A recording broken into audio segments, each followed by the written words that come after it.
Aloha and welcome to Tiki Tuesday Talks. Excited to be here again for another week. We have a really exciting session here. We have Marc Farrell from 10 to 1 Rum. He's going to talk about building a brand and then dealing with this mess of the pandemic. Let me bring everybody on to say hello. Hey, everybody. What's up, Pete? What's up, guys? What's happening? Where's everybody ringing in from? You got me live and direct from New York City, from the comfort of my apartment as usual. Right on. Where in New York are you? Downtown, Astor Place. Awesome. Yeah. Fred, where are you coming in from? Coming in from Boston, specifically Somerville, Massachusetts. Ah, Somerville. Lovely spot. Haven't been in a while. Like to get back. And as usual, Steve and Aaron. I'm in Birmingham. Still in Baltimore. On the road. Big win. How about football coming back? Do we talk about football on this? I don't know. We can always talk about football. There you go. Absolutely. We should. We went from a period of time where there was like literally no sports to watch. It was so depressing, bro, for like 2 months, 3 months. And now it's like sensory overload all day, every day. It's fucking crazy. To watch it for. Yeah. Totally. Right on. All right, cool. Let's talk a little bit about what we're going to cover today. So, Marc, again, founder of 10 to 1. The topic is launching a brand and adapting in a crisis. So, first of all, anybody on Crowdcast, chat box and questions, feel free to send them our way. Or if you're viewing on Facebook, same idea there. Feel free to share the event through either platform. It's much appreciated. Presentation, 30 to 40 minutes. Cocktail session, 10 minutes. Steve is going to make a drink for us. And then we have Fred on for 5 questions with the Tiki fam. A little background on Marc. Very impressive background. Proud Trinidadian, founder and CEO of 10 to 1, which is a newly launched brand that he's going to get deep into. It's a combination of deep cultural ties to the culture and intimate knowledge of the U.S. consumer market. I'm sure he's going to get into that a bit. Cheerleader in chief is the title he prefers. And really, I mean, as I know and everybody knows who's done it, you're doing all things. Building a team, product development, strategy, marketing, and sales. Previously, he held a number of roles at Starbucks as its youngest VP, including e-commerce, U.S. retail lobby, and beverage innovation. He's recruited to join the team by Howard Schultz, the company's founder and CEO. Earlier had worked in finance and attended MIT at age 16. Oh, wow. That's pretty early. Impressive. So let's, without further ado, let's bring the man on. We'll have a little chat here. How's it going? I'm great, Pete. I'm great. Thanks so much for having me again, man. Excited to jump on here and share a little bit of the story and chop it up with you a little bit. Right on. Well, let's put your slides up here, if we would. Here we go. Awesome. All right, take it away. I'll interject as needed, but really excited to hear this story and particularly interested in the way that you've addressed this thing. As a brand owner myself, I think we're all kind of looking for answers and ways to kind of work in this new world we're living in. Yeah, absolutely. And I think the one thing that of course we all have in common is I think acknowledging that it has not been an easy time, so trying to find ways to kind of navigate through that adversity has certainly been a part of the 10 to 1 story for us as well. So, I'll start by just introducing myself and introducing the brand. Really glad again to spend some time with everyone here. By way of introduction, I'm Marc Farrell, founder and CEO of 10 to 1 Rum. And really as Pete kind of mentioned in the intro, probably the most critical part of my background is where I'm from. I'm somebody who was born and raised in Trinidad and Tobago, spent the first 16 years or so of my life living in Trinidad before having moved to the US. I've spent the better part of the last 20 years here between the US, a couple of years in the UK. But really that is a big part of the inspiration or the genesis of 10 to 1, I should say, because for a really long time, I've kind of witnessed this massive gap between rum culture, Caribbean culture, as I know those things to be true where I'm from in Trinidad, versus the way that I've often seen it brought to life here in market in the US. I for years would kind of reflect on this fact that seemingly every other spirits category was going through its own renaissance, right? Like you saw it with vodka in the way back. Tequila feels like it has a renaissance every couple of years. American whiskey, mezcal, gin, more recently. And for a lot of consumers, and I know for folks in the community, we'll feel a bit differently about this, but for a lot of consumers, rum feels a bit like it's been left off to the side. I think the narrative around rum, I think to a lot of folks feels like it's always a low value spirit. It's always like some, sugary cocktail they discovered on spring break back in the day, or rum was the thing they were taking a swig of in their parents' basements wherever they kind of grew up in the US. And I think we want to encourage consumers to really embrace rum as being so much bigger, so much broader, so much more versatile of a spirit than that. And really kind of that's at the heart of everything that I've certainly tried to do and tried to bring to life with 10 to 1. So for us, we talk about this idea of rum reimagined, right? It's kind of the tagline of the brand. And we're always focused on this idea of challenging expectations, which, by the way, was true before the pandemic and is just as true today. We talk about sort of creating this contemporary and elevated blend, which is designed to challenge expectations and really change the way that people taste, experience, and talk about rum. Whether it is sort of the juice that's in the bottles themselves, the packaging and the creative suite, the design, the brand story, the overall narrative. To me, all of those pieces are of equal importance when we think about trying to sort of shift some of those consumer perceptions and bring something new and inspired to market. So let me actually just tell you a little bit about the two expressions we've created. I know lots of folks who might be tuning in maybe haven't had a chance to try 10 to 1 yet, or it probably isn't launched in their market. So we created two expressions, both of which are Caribbean blends. For me, again, I didn't want to sort of be a Trinidadian creating a Trinidadian rum. I thought there would be a lot of beauty in bringing to life these different distillation methods, different provenances, different terroirs from around the region, and sort of bring those to life through the idea of a blend. So the one that you're seeing on the screen right now is our 10 to 1 dark. It's an aged rum, which is a blend from 4 different countries: Trinidad, Barbados, Jamaica, and the Dominican Republic. 3 of those rums are column still rums, the exception being the Jamaican, which is a little bit of unaged high ester pot still rum. I think what that does both on the experience of the nose and on the palate is actually pretty extraordinary. Aged in ex-bourbon barrels.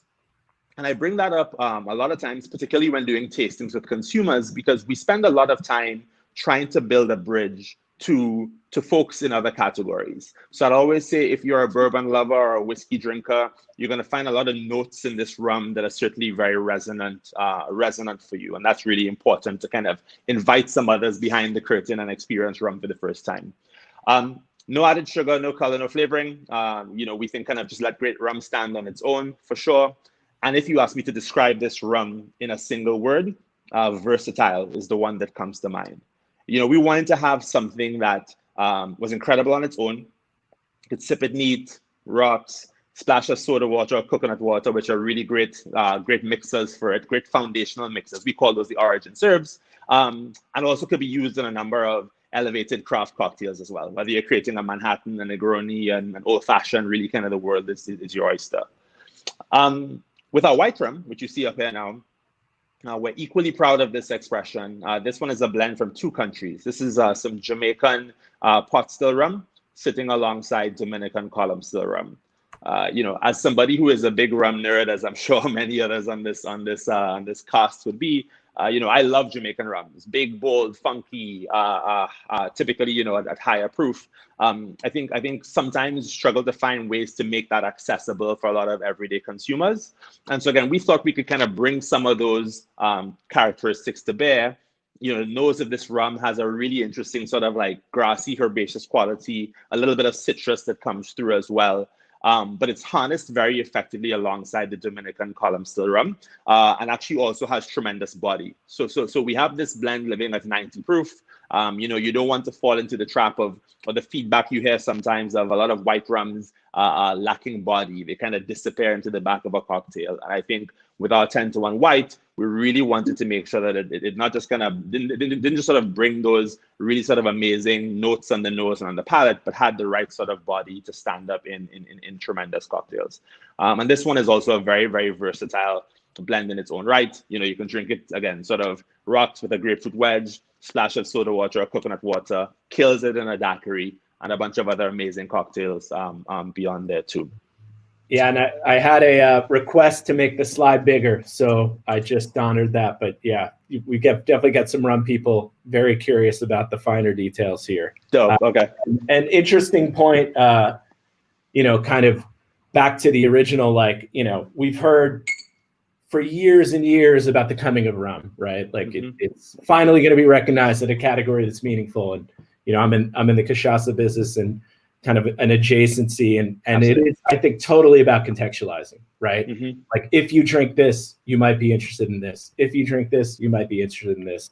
And it's exciting to see consumers and rum aficionados really starting to get it, but hopefully we see that continue to trickle through. I was super excited when I saw how back bars were really improving in the world pre-pandemic with the quality level of rums that were on them. And I'm excited and hopeful to see that trend kind of continue. Yeah, I mean, you and me both, and I love that you kind of mentioned this idea of contextualizing, because you're right, cachaça, rum, we're cousins in many ways. For us, we spent a lot of time on building bridges and also on like sort of baseline education, right? So my big things have been, what we found is if you're a tequila or if you're a whiskey or a bourbon lover, you're gonna immediately gravitate towards the dark rum. You're going to fall in love with it, guaranteed. With our white rum, because of some of those notes I mentioned, we found actually a lot of mezcal and a lot of agave drinkers in general will typically gravitate towards it. And so you're building a bridge to invite people in to try it. And then I think the other piece is, if you put a bottle of rum on your bar, right, you got a bunch of your friends to come over and they're about to have a drink. What I noticed is you often see people approach that rum with a level of tentativeness that you would never see them approach like tequila or whiskey with, right? Because everybody knows how they're going to drink their tequila, right? You see a bottle of, Don Julio or Casamigos on the table and they're going to drink it on the rocks, so they make a margarita or mix it with soda. And a lot of consumers, again, aren't totally sure what they're supposed to do with this rum. And so, again, when we think about education, we talk a lot about the idea of these, what we call the origin serves. Some baseline mixes you can use, really clean, really effective, really easy, right? So, soda water, coconut water, tonic water, all of which are ways that you would actually mix and experience and enjoy rum if you were in the Caribbean. If you guys were, at home in Trinidad with me, maybe we'll do one of these down there one of these days. Sounds good. I'm in. Let's do it. Yeah, it's always easy to sign people up for those, Yeah. And then once you kind of have people familiar with the baseline ways to mix it, the origin serves, then you can talk about this idea of the versatility of rum, right? I think that's almost, to me, one of the undersold characteristics or traits of rum. We like to say sort of, anything you can do, rum can do better. You want to create an old fashioned, a Manhattan, a Negroni, a rum-a-rita, a daiquiri, really kind of any of those. I think you can sort of find some joy with the brand. And so what you kind of see on the screen right now is I've told my team from day one, coming back to this idea of how you build a business and build a brand here. We are taking a product first approach in everything we do. When we tell a story, when we bring the product to market, when we create something on Instagram, whatever it is, it's always through the lens of the product. And we have to make sure that these things are known and understood, both by the trade and by consumers. And then you can sort of like build all the fancy bells and whistles around that. That's super, super important for us. Makes sense. Smart. I like to kind of just throw up this slide quickly because it reflects a couple key pieces of intention around the brand. I always tell people that everything we've done with 10-to-1 is super intentional, whether it's the name, the packaging, the creative suite, the proofing on the rum, the blends, etc. And really, this is no exception. So a lot of folks will typically ask, where's the name come from? I tell them the name 10-to-1 is inspired by the original Caribbean Federation, which consisted of 10 countries, right? So it's the idea of 10 becoming one. And as Trinidad's Prime Minister, Dr. Eric Williams, said at the time, said 1 from 10 equals 0. He was good at math, but he was making the point that if you remove 1 from the collective, the whole thing falls apart. So we say 10 to 1 is a brand that is grounded in this idea of community, strength in numbers, this notion that we are all stronger together than we are apart, right? The logo, the little gold and red you can see on the screen, the logo is actually the scarlet ibis. It's the national bird of Trinidad. And the red and the white side labels that you can see on the screen are sort of riffs off of old nautical shipping labels. We kind of reference the days of sugarcane making its way from the Caribbean through to ports of Europe. And we've kind of repurposed it to tell the story of the bottle and of the blend. And I point all of those things out because for us, we wanted to show that you could create a really cool, contemporary, sleek, modern design that is still very much grounded in authentic Caribbean history, culture, heritage, right? Like that is of equal importance to me when I've thought about the ambition for building the brand and bringing 10 to 1 to life, right? Like again, thinking about what the objectives are here, in my mind, I always say to our team, it takes 2 hands to clap here to build a successful business. On the one hand, the product has to be excellent, right? So again, we want that juice to be extraordinary, the use cases, the versatility, all of that stuff. And then when you think about the brand story, that to me is where we come back to this idea of bringing a much more contemporary, authentic, inspired view of Caribbean culture to life. And that actually starts with the name, starts with the bottle, and then extends into all of the other creative that we execute as a brand. These are brand pillars, super quickly. So I kind of mentioned the extensions into how we tell the story. We have 3 brand pillars. The first is Caribbean made. Caribbean made is this, here's how I like to describe this. Caribbean made is this notion that you don't have to be born and raised in Trinidad with a Trinidadian passport to be Caribbean made, right? If your mother or your grandmother is from the Caribbean, that is Caribbean made. If you've been to Trinidad Carnival or fallen in love on the beaches of Montego Bay, right? That is Caribbean made. Pete, I know where we're going to get you. It's pretty carnival. I see the eyes light up already. Somebody who's grown up in the US, who maybe is inspired by Caribbean food, music, art, fashion, that to me is Caribbean made. And so this brand, very inclusive by its very nature, wants to wrap its arms around a much bigger, broader idea of what it means to be Caribbean made. You'll see it over and over again in our brand. Beauty in the blend is a very natural extension of that. The rums, of course, themselves are blends, but more importantly, we're talking about the blend of cultures, communities, perspectives that all have a seat at the table that we call 10 to 1, right? Very core to our ethos, core to our identity, and something that we believe on the most fundamental of levels. And then finally, the art of celebration. And tons of spirit brands talk about celebration. We're certainly not the first, we won't be the last. But we think that sort of doing that uniquely through the lens of Caribbean made and beauty in the blend is really what sets us apart. And these, I think, we're all kind of really proud to share with the world. I think if you look very quickly sort of at how that extends into our customer, we talk about a new generation of consumers who aren't one-dimensional in their taste or certainly in their expression, right? We use this tagline, elevated, not exclusive. There are no velvet ropes with our brand. People who are socially and culturally fluid, who value versatility and their own form of expression, who don't necessarily, who aren't afraid to sort of venture off the beaten path. I think those are some of the fundamental tenets of the customer and the consumer that we try to talk to on an ongoing basis. Cool. Yeah. And then, just kind of really quickly, I was sort of asked a couple of months ago, hey, you guys have had a really nice start in market. Like, what would you say some of the points of differentiation or the key success factors have been? And I kind of sat down to think about it, and I kind of came up with 5.